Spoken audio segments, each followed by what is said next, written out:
What's up, everybody? This is Jeff Grammer with the Albuquerque Journal, and this is a special episode 128 of the Talking Grammar podcast.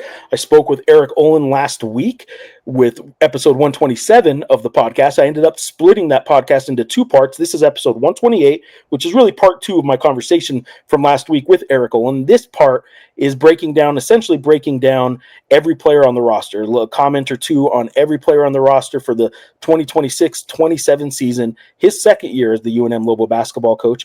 I want to remind you that if you are interested in advertising or sponsorship of this podcast or any of the sports podcasts with the Albuquerque Journal Podcast Network, you can hit me up at any time, email, reach out to me on social media. However you can reach me to show your interest, I can let you know what kind of opportunities we have for the Talking Grammar podcast, the Writer's Block podcast, which is a football-specific podcast by Journal staff writer Sean Ryder.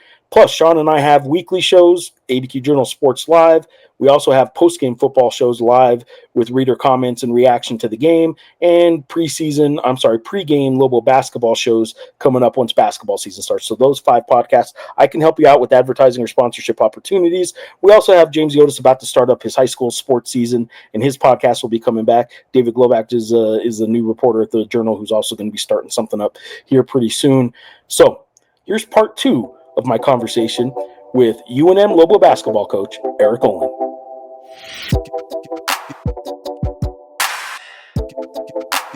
All right, I will go real quick now. I want to talk about this year's team, looking ahead. Don't need a whole scouting report. You guys are doing good with. I like the film breakdowns that you guys are doing, but I'm gonna go. Got an alphabetical list here. I'll just go. Federico Grani from Italy. What can you tell us about Federico? Yeah, excited about Federico. Like, really smart, moves well for his size, can really run the floor. He's going to be versatile defensively in terms of being able to switch, play different coverages. I'm not saying he's Dikembe Mutombo, but he's going to block some shots and give a little bit of a presence around the basket. Handles it, skill level's a little better than I thought. Good passer. I think he can be an impactful guy for us. We're excited about him. The comparison to a Tomislav Buljan in that he played overseas and at a really high level and is coming over at the age of 23. They are different players, though. They're different players. There's some similar, certainly some similar characteristics, I would say, offensively, with just like kind of the DHO game and being able to drive it versus bigger guys. He's not the physical presence in terms of like the rebounding, although I do think he could be a good rebounder. Like Tomislav is sort of in an elite company in terms of how he rebounds. Right, but Tom wasn't blocking shots. No, I think Federico will bring more of that than Tomislav did. And did I do that? Yeah, I think so. I don't know. There we go. That's a nice thumbs up for Federico's rim protection. I like it. Yeah, and so there are some similarities, I think, in how we will use Federico offensively. But they are different defensively. People should know. Yeah, different defensively. I think you'll see Federico switching more and doing some different things. But that's also a little bit of a byproduct of the people around him. We couldn't switch Tom in part because we didn't really rebound at some of the other positions as well. So I think some of the other guys that we'll talk about and their positional size and rebounding from maybe like the 2-3-4 positions will allow us to be a little more versatile in how we maybe switch some ball screens and things like that. And Federico's part of that too. All right, we got the Hall brothers now, and Dax is first on the list with the name Dax. So there you go. Dax beat Jake. Dax Hall, we did touch on both the Hall brothers a little bit earlier, but tell us about Dax Hall and what he brings. A lot of competitiveness, a lot of toughness. I think he and Uriah might be our two most physical players. So like that's a fun matchup in practice every day. They make each other better. Dak's going to get in the paint. Terrific decision maker, capable of making shots. He's not Jake in terms of the way he scores and shoots it, but a little more of a kind of a traditional pass first point guard who can get to the basket and finish, make an open one, and he's going to bring a lot of toughness and competitiveness on the defensive end. Jake Hall, I guess I'll ask you this on Jake Hall that we didn't touch on earlier. Him going through, this isn't about this coming year. He'll have 58 stories between now and game one written about him, but so it's not so much about on the court. But I didn't ask you earlier about the transfer portal week of Jake Hall. That's a tough situation for you to be in. And I remember having some conversations with you about it. And like, you are the Lobo basketball coach. You're also a guy who knows Jake Hall really well and his family really well. What was that like for you? Yeah, I think it was a little bit of a roller coaster where there was a time late in the season where we thought he was staying. There was a time, obviously, we thought he was going to leave, and then ultimately he stayed. The transfer portal, this whole thing. Like, I think one thing, and no one should feel sorry for these guys because they're they're fortunate to be playing college basketball at the time they're playing college basketball, but they are young men making big decisions, and there's a lot that weighs on them, and I think there's a personal aspect that can get lost, I think, in some of that. And so it's not just Jake. All these guys have decisions to make, and so we do understand that they're people first. We care about them as people, and so all in all, glad he's back. But yeah, it's a difficult time for everybody, I think, at times. Well, and he's referenced to Dax was on a recruiting visit that week. Jake did not make the decision to stay at UNM until after Dax had committed and had his weekend. That those had to be a really unique and unusual. I don't know if it was uncomfortable in any way, but that had to be a really weird dynamic with that sort of weekend where Dax is on and Jake's around, because he's on that visit, and brothers can be. I just that had to be such a unique, surreal kind of weekend, knowing that you're recruiting Dax at the moment, but Jake's sort Yeah. of vibe. No, we try. I personally, I just tried to focus on Dax with that. Like, that wasn't about Jake. Like, we're gonna make this about Dax. Like, at that time, I thought it was probably a long shot that Jake was gonna stay. I think Dax coming helped, obviously, but we just tried to make it about Dax because it wasn't your typical recruiting weekend for sure. And we just tried to make it about Dax and focus on that part. And we had a great weekend, and it probably helped us get Jake back too. Next guy on the list alphabetically is Chris Howell. Unique situation where he was the guy that came over. Can be a bit of a coach on the floor and all that, but you lose him in December. Chris Howell coming back, and what does he look like? He looks good. I think I love having Chris, back, like, for more than the basketball. Like, as a person, I think he's someone, like, if you ask Chris's teammates, not just last year, like, you go back to St. Mary's, you go back to high school, Chris is someone that everybody loves playing with. Everybody loves being on his team, and he's just one of those people that's fun to be around every day. I thought we missed Chris. Like, we talked about kind of the ups and downs. Like, we could have used Chris a lot last year, as a veteran presence on the floor for us, and could have probably helped us get one or two more. But excited to have him back. He's a unique player, but he's fun to play with. I know the guys love playing with him, and I think having Chris getting his year back, the timing of that, we kind of talking about Jake. Like, Chris is someone people want to play with. Like, if you know who he is, you want to be on a team with him. You guys, transfer portal did a lot of this, but you guys got really young too. So having Chris back, getting a couple of the guys you got, Aretas, we'll get to in a second, but like, you guys got really young. So getting Chris was big there. Next one is a freshman from Germany, Finn Lastring.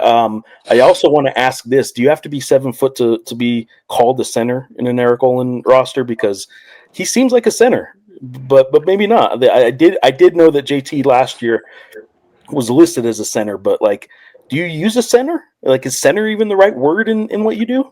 Yeah, I mean, you can call them centers. Yeah, you can call them centers if you Call them want. whatever. Like, Call them whatever you want, right? want. Like, we just, again, I think I've said this before. We think more skill sets than positions. But Finn, Finn is as good a shooter for a front court player as I've been around probably since in the last decade.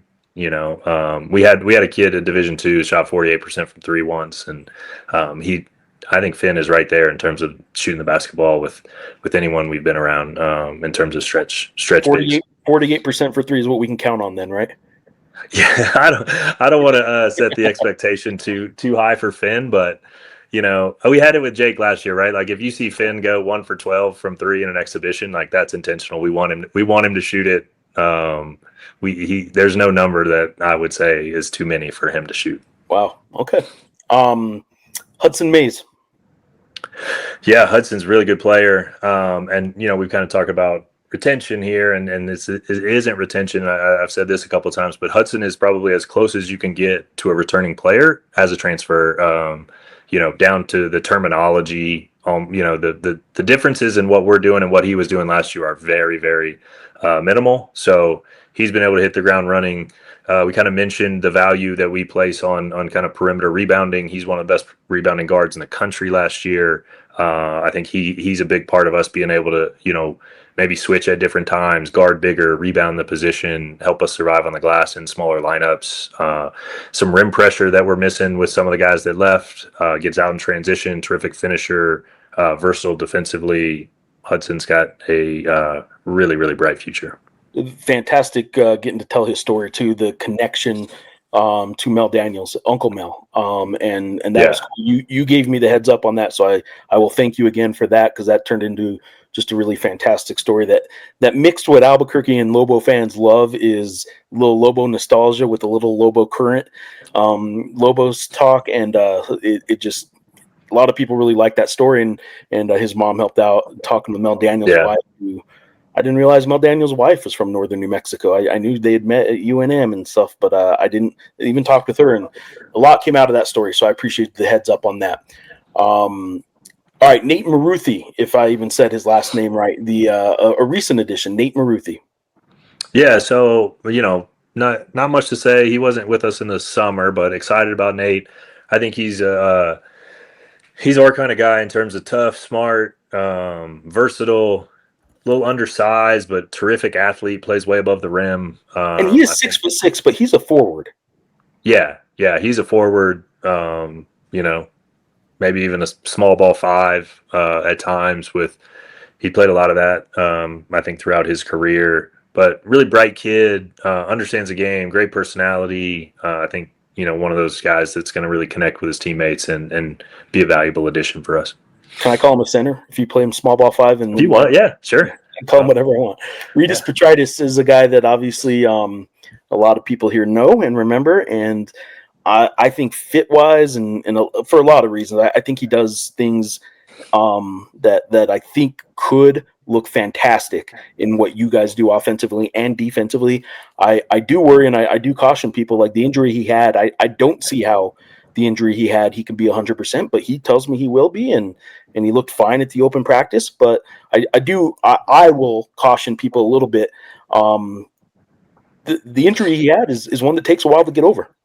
It does, yeah. And so, I think there will be some rust that we got to shake off throughout. But, if we can get a really good version of Ritas, at any point during the season, but certainly by conference play and that kind of thing, like you mentioned the fit part, like I think his strengths fit like what we're gonna do. Some of that versatility that we're talking about, like you might see Ritas playing some small ball five at times. I mean, he's done it in a really good version of this conference and produced. And so I think thinking about what he can do in some of those situations with maybe a little more talent around him is pretty exciting. He can pass it, terrific rebounder, disruptive defensively, a lot of the things that we value, and also like just an older veteran guy who's played some basketball, brings some physicality, that we could use with some of the front court guys that we lost. So really excited about what a healthy version of Regis Petritis could look like in our system. It is asking a little much for a guy to come right in out of the transfer portal, although this is a new world where they're all transfers, so maybe you can. He has some Chris Howell leadership too, I would think. It seems like I say that the obvious easy thing to say about a guy that was at the Air Force Academy for 2 years, but also getting to know him just a little bit, it seems like he does have some natural leadership to him. Yeah, I mean, if you spend some time with Ritas, you can feel that, like just his personality, the way he connects with everyone. That certainly we hope that he can bring some of that, on the court in the locker room. All right, 6'9", AJ Pierre Jerome.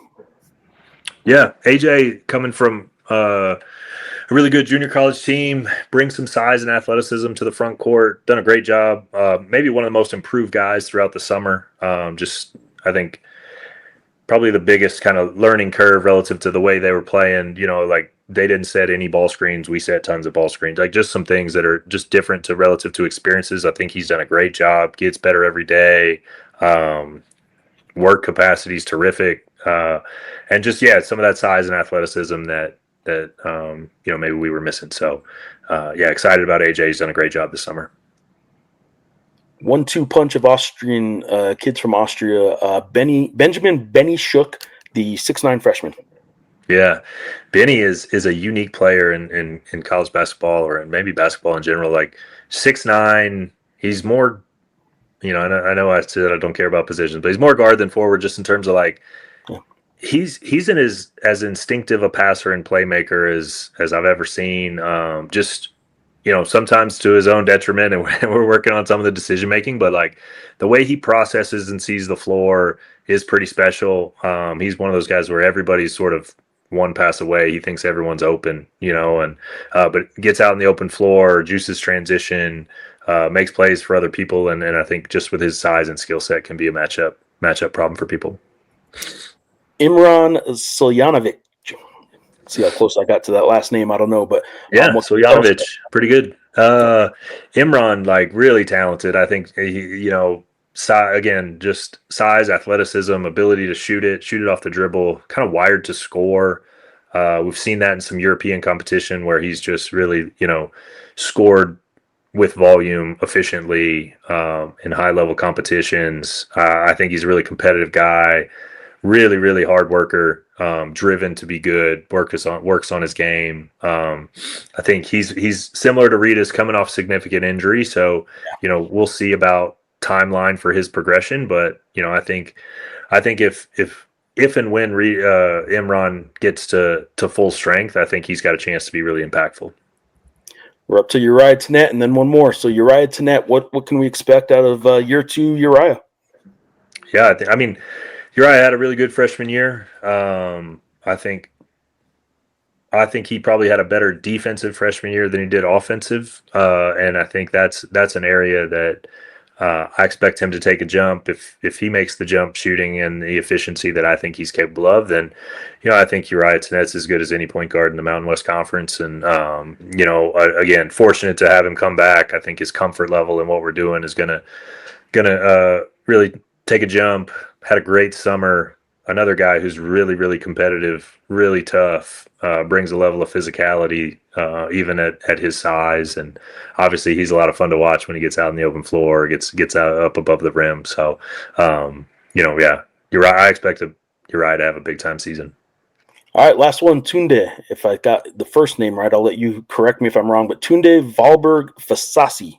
Yeah, well done. Yeah, Tunes is another, really good fit for us. Versatile skill set. I think he really shoots the ball at a high level, even better than maybe some of the percentages we've seen from him throughout his college career. Another accomplished international player who's played well in some high level events, but fits us in terms of he can shoot it, he can put it on the floor. You might see him in some screening action as what we want to, play in some small ball center. We got a lot of guys who could be the center for this team. And, but I think he gives us some of that versatility and length on the perimeter that can allow us to be versatile and switch and, potentially get into some matchup zone and changing defenses and things like that. He's off the ball, really instinctive, makes a lot of plays on it. Excellent in rotation, just some of the subtle things that he does pretty naturally, just because, he just has terrific instincts. Fit well with the way we play, and honestly, like at William and Mary in his last season when he's had the most success in college, he was doing some similar things. So I think the transition should be easier. Has been easier for him than maybe some other people because of some of the concepts that he was pretty comfortable with, given what he was doing last year. That's it. That's your roster. That is what the Lobo roster. I think 99.9% sure that'll be what the Lobo roster is when you guys start. Few exhibition games coming, I guess, in October, and then season starts early November. So I should ask real quick. You guys got 3 exhibitions or 3 regular season non-conference games left. One will be the non-D1 game. Couple left to sign. I'll ask any news yet on the last 3 games. We're working hard at it. Nothing to report, but we're trying to lock in these last game or two to finish up the schedule, exploring some options, seeing if we can, add opponents that give us opportunities, whether that's quad ones, twos, those kind of things. It's a work in progress. Scheduling is difficult. I'll sign off with this, Eric. First of all, thank you. An hour when I even swore I wasn't going to take this much time. So thank you very much for this. But I will let you sign off with this coming season. Eric Olen, Lobo basketball year 2. What can people expect, and what are you looking forward to most? I think I like this group a lot. I think that we're smart, tough, skilled. I think that we have more guys that kind of fit the way that we want to play, and I think we'll be able to do a few more things. Just versatile group. I think versatile in how we play. I'm excited. I think this is a deeper team than we've had. Obviously, we got a few guys back. I think we got some of the best guards in the country. I expect us to have a good basketball team. We're looking forward to seeing everybody in the pit this fall. Eric, appreciate the time. I guess you get a little bit of time off, right, before classes start. Are the guys back yet? The guys aren't back, right? We got a few here. The rest are kind of trickling into the week. We'll get started on Monday when classes get in session. All right, so go enjoy your 3 more days of vacation. Maybe I imagine there's plenty of work to do. So appreciate the time, Eric. Good luck this season, and thanks for being on. Yeah, thanks for having me.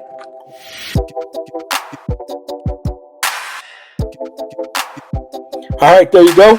Hope you enjoyed that. This conversation with Eric Olen was split into 2 parts. This was part 2. So episode 128 here was part 2 of the Eric Olen conversation. And I hope you enjoyed that. I certainly enjoyed having Eric on for over an hour of content between the 2 podcasts, between the 2 episodes. So thank you, Eric Olen, for doing that.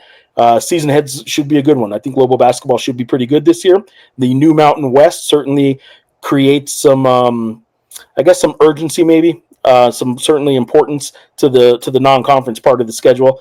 And appreciate Eric for in this episode kind of breaking down what he has on the roster and how they attack this season with the position players and the players they have at each position. So thank you, Eric, for doing that. Thank you for being here. Thank you for joining us on the show. Again, reach out to me, social media or email, ggrammer@abqjournal.com for feedback, story, or show ideas.